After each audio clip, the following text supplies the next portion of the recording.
Ebikujjuko eby'okujaguza olunaku lw'abaweereza b'Eklezia mu ssazzekulu erya Kampala bitandise na mmisa ekulembeddwamu Ssaabasumba Paul Ssemwogerere ng'ayambibwako abaweereza abalala.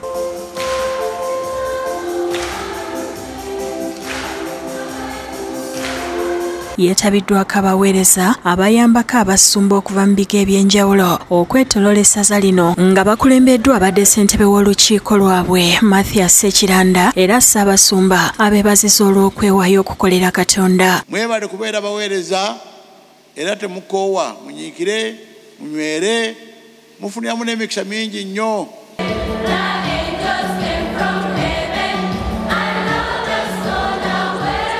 Abayozayozesa olw'okutuuka ku myaka 25 egy'ekijaguzo ne yeebaza Kalidinaali Emmanuel Wamala omutandisi w'ekibiina ky'abaweereza. Yeebaza nnyo Kalidinaali Wamala emyaka 25 egiyise eyatandika ekibiina kyaffe kino eky'abaweereza naye akyaliwo.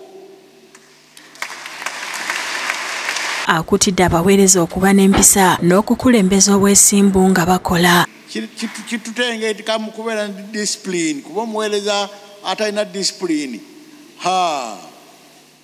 oyo aba muzibu nnyo. Alaze okutya olw'abakulembeze abatakyalina mazima n'ategeeza nti abamu baweebwa ensimbi okubikkirira obulimba ekiviiriddeko ebikolwa eby'obuli bw'enguzi n'obukenuzi okweyongera. Tusaba Mukama atuyambe tuleme kubeera mu abo abasekeeterera abawabya abakulembeze ate tuleme kubeera mu abo abali enguzi. Ne Yuda Wesikalyoti yalyako ku ssente n'awaayo Mukama waffe Yesu Kristo. Ye Father Richard Muwonge omuyima w'ekibiina kino alambuludde ku nteekateeka eziteereddwawo okuyamba abavubuka bawanduse mu masomero. Bafadha abalala amannya mwagabulidde. Bafadha mwebale nnyo, mwebalire ddala okutwagala ffe ng'abaana bato ate abaweereza.